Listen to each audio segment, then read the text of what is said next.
महान स्वाधीनता संग्रामी देशप्रेमी समर्पित जनसेवक त्यागर प्रतीक मानविकतार श्रेष्ठ उदाहरण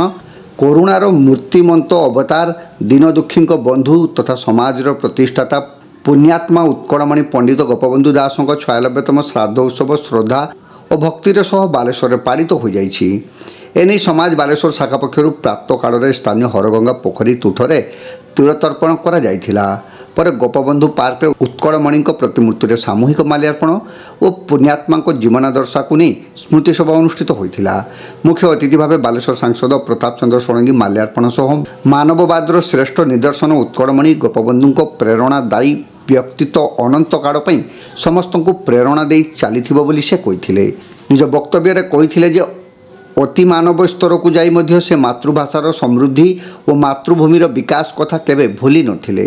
जड़े बहुविध प्रतिभार अधिकारी होई भी समाजर अत्यंत तड़ श्रेणीर लोकंक उन्नति पई से अहरह चिंता करुथिले।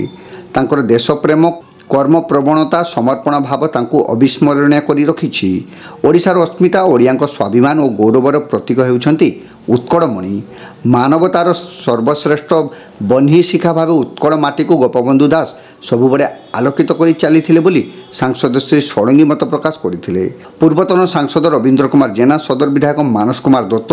बस्ता विधायक सुभाषिनी जेना, रेमुणा विधायक गोविंद चंद्र दास, जिला परिषद सभापति नारायण प्रधान प्रमुख ए सम्मानित अतिथि भाव जोगदे पुण्यात्मा प्रतिमूर्ति माल्यार्पण सह श्रद्धांजलि ज्ञापन कर वक्तव्य रखिते। अन्य पाई बंचिबारे महा आनंद मिलता है। एभली जीवनादर्श गोपबंधु को कोटी कोटी ओडिया मौड़मणि कर पारिछि बोली अतिथि माने मत देथिले। अन्यर दुखरे दुखी हेबा केवल अतिथि मानक ठारे देखिबाकू मिलता है। गोपबंधु एहिभली जने व्यक्तित्व थिले जे राज्यर अवहेलित वर्गक खाद्य निरापत्ता, उत्तम स्वास्थ्य और शिक्षा कथा जीवन तमाम चिंता करी चली। तांकर आदर्शरू काणीचिए भी निज जीवन में आपणाई पारिले ताहा पुण्यात्मा प्रति श्रेष्ठ श्रद्धांजलि हेबो बोली अतिथि माने प्रकाश करथिले। समाज बालेश्वर शाखार वरिष्ठ सह संपादक कुणमणि बारिकों संयोजन आयोजित स्मृति सभारे शाखा परिचालक मधुसूदन दास उत्कलमणि श्राद्ध दिवसर सप्ताहव्यापी कार्यक्रम संपर्क सूचना देथिले। समाज उत्तर ओडिशा संस्करणर ब्यूरो मुख्य अनुपम प्रहराज शेष कथा रखा सह समस्त को कृतज्ञता जनाई। शशिरंजन मल्लिक, अभय दास, रतिकांत पाढ़ी, मल्लिक रिजवान, प्रदीप बारिक, दिलीप परिड़ा, सत्यव्रत जेना, जगन्नाथ खटुआ, शुभकांत पति, चिन्मय साहू, सुधांशु नायक, शंकर प्रसाद मिश्र, गौतम सेन, सोमनाथ साहू, रामचंद्र पट्टनायकों समेत समाज परिवार समस्त सदस्य कार्यक्रम परिचालन सक्रिय सहयोग करथिले। ए कार्यक्रम में बालेश्वर बहु विशिष्ट व्यक्ति जोग देथिले। गोपबंधुर श्राद्धवार्षिकी समस्त कृतज्ञता ज्ञापन पुण्यात्मा गोपबंधुर जन्म आ तिरोभाव दुईटा अतीतर घटना होगा किंतु गोपबंधु अतीत किसी दिन तले जन्मस्थान को जवार सुजोग होता मन रोमांचित है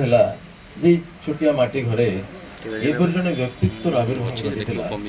जे सारा ओडिशार इतिहास को बदले गोपबंधु जो समय जन्म होते से समय भारत ब्रिटिश शासन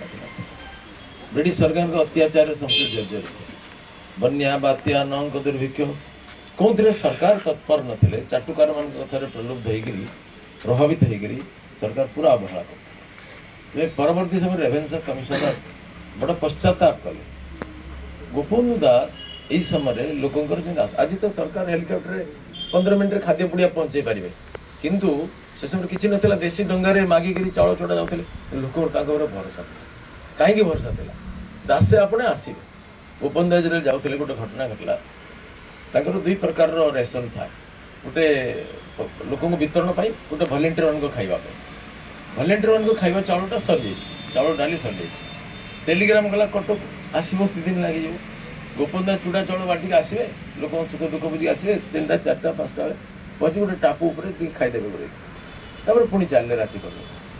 ये गोपबंधु भात डाली बढ़ाई कदली पत्र गोलाउं हठात ध्यान आसला आम तो सजे चाउल कौट आने पचारे शुण चाउल तो सजे आम रिलीफ चाउल खर्च कर चाउल आसिले भरणा कर जोटा कि तिथि अनुसार पड़े था आपण मैंने आम समस्त डकई था श्रद्धांजलि ज्ञापन करने सुजोग देते इंडिया मार्च समस्त को जो कथा कुलमणि बाबू वक्तव्य आरंभ कले गोपबंधु विषय कहले दिन चलीज राति पाइज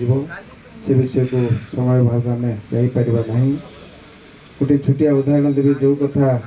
96 वर्ष पूर्व देहांत पूर्व से चिंता करते बन्या समय लोक आसी घरे रहे घर तैयारी करते 96 वर्ष पूर्व जो कथा ताको आज सरकार